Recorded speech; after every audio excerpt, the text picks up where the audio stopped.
Hi, my beautiful community. This is second segment, second video, talking to the author about how do we survive, how does she survive sexual assault, abuse, and rape.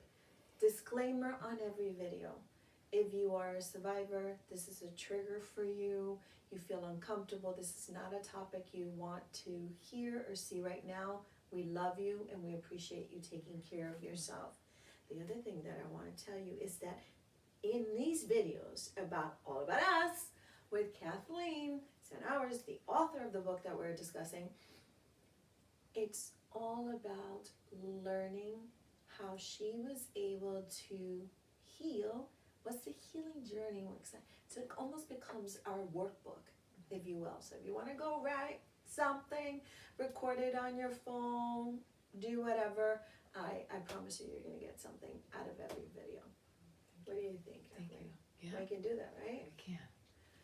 All right, so 6 years old, you get lured into a teenager who says, let's put together this play. You've always loved that. You wanted to be a ballerina. This makes perfect sense. And this is a teenager talking to a 6-year-old, and you're excited I was very because excited. Right. I thought the big kids want me to do something this important. I felt like we were going to do it for the whole neighborhood, so my parents would come and watch.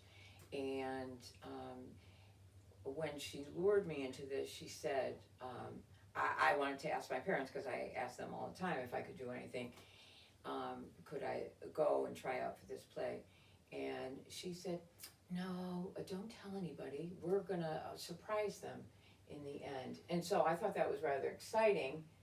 But I still think there was a little piece in the back of my mind, a little teeny piece that said, I don't know, but okay, I won't tell my mother.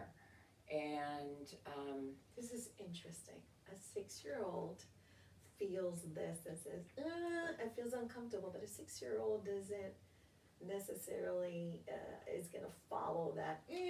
oh no, You know what I mean? You're like, I'm gonna be with the older kids. Right, they were going to have popcorn and ice cream at this play, and I figured if I didn't even make the play, if I didn't sing good or dance good or any of those things, then I would just pass out popcorn, and that would be fun.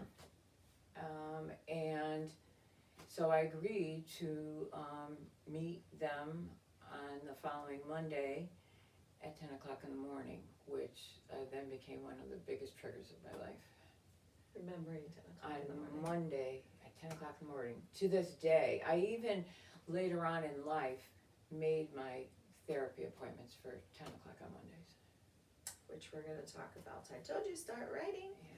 Start thinking about some of this healing. 6 years old, you attend what you think is going to be the rehearsal or some type of play. And let's see if I cut it at 6 years old. And I can't tell mommy or daddy because it's going to be a surprise. The surprise was for you, a very unpleasant surprise. What happens? Well, that morning I was really excited and just trying to be sneaky kind of and get out of the house and say I was going to my girlfriend's house to play for the morning, because back in the 60s you did. You went out in the morning and you came home for lunch, and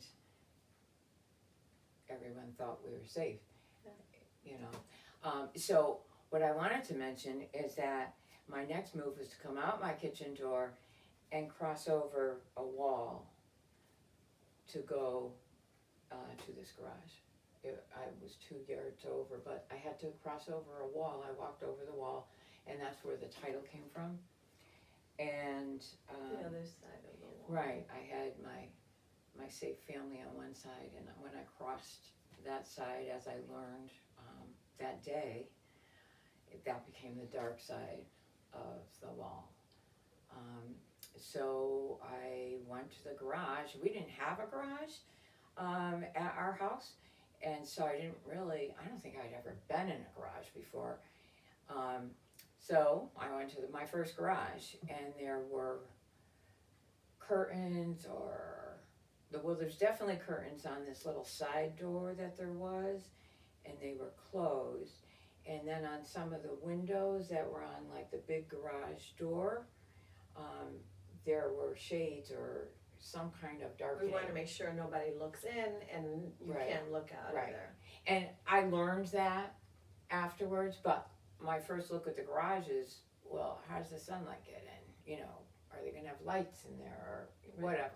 Why is it so dark and gloomy in here? Right, and then I opened the door, and, you know, before I knew it, he was asking, I used the name, Okay, take your time. I used the name Deborah in the book, I almost said her real name, to give me instructions on what to do. And off in the corner, there was like this, like you would have a shower curtain or something. And Deborah is the teenager who said to you, come on, keep it a Yes. secret. Right, and that was his Deborah. sister. And that was Daryl's sister, which is the name we gave him, but you Right. gave him in the book. Right. Okay. And he basically told her, teach her what we do here. Which means it wasn't the first time. Could, right, I Teach don't. her what we Right, do here. Right, absolutely. So I don't know anything about that, but that's what I heard. And so when I got behind the curtain and she was telling me to take my clothes off, I was like, I can't take my clothes off because my mother says that the only time you take your clothes off in front of other people is if you're little and you're going into the bathtub or your mother's helping you or I mean, by then I was dressing myself and everything when I was 6, but I can't do that. So I'm gonna go now. And she said, no, you can't go. And So the 6-year-old already recognizes, no, there's something wrong with us. right, but she said, this is not gonna end well if you don't do what he says. And so I started that process. And she did too. She was like demonstrating or whatever. And all I wanted to do was put my head down because I was ashamed of my nakedness. And I didn't want to look at her because I felt like that was wrong Inappropriate. to disobey. And she looked different than I looked. So And she's a teenager and you're a 6-year-old. right, and so I was very, very uncomfortable even behind the curtain. So she says to you, and I want you all to make note of this. She tells a 6-year-old, it's not gonna end well if you leave. And that must have scared the It did. bejesus out of you. Because of how he looked too before I did it. You know, like before I went into that area to change, he may have said, it's hard to get exact words, except for that's what we do here, I remember that. And he had a big stick in his hands. Oh, and the other things that I know I'm skipping around, but it's popping That's into why my it's called a story. Right. It's your story. They had me, when I first came in, they gave me some soda, and I like, well, I don't drink soda, because we don't have soda in our house. And he said, drink the soda. And so. So he intimidated you, just his presence alone. And they've already identified him Right. as the person Right, that could. and so I drank a little bit of it. Later on, we'll talk more about that soda, but, so I had to come out from behind the curtain. And then he ordered Deborah to touch me inappropriately, and he wanted me to do that back. To Deborah. Mhm. So Deborah's his sister. So I want you guys to make note of this. This is her older brother. Mhm. I've read the book a couple of times, but no one can tell it Yes. like you can. And he wants to watch two females, a 6-year-old and a teenager, touch each other's bodies. Mhm. And I knew totally that was wrong, because my mother, she always was very careful and educational and all that stuff, and she taught me about private parts and all that stuff, so I knew that I felt like I was sinning. I felt like I was really bad right away. I mean, no one had to tell me I was bad, because I already knew that I was doing something really bad. So you immediately assumed guilt. You just yeah, I shouldn't have come here. Why did I listen to them? Who wants to come into the scary garage? It smelled like gasoline. It was dirty. When I entered the door, again, I was like, maybe I don't really want to do this play, but come on in. And there were moments in the beginning that was to get me in the door, and that's it. And the other thing that was going on while this is going on is that his brother was outside mowing the lawn. And so lawnmowers are a trigger to me as well. But that was because, what if I was not silent? What if I cried, which I did,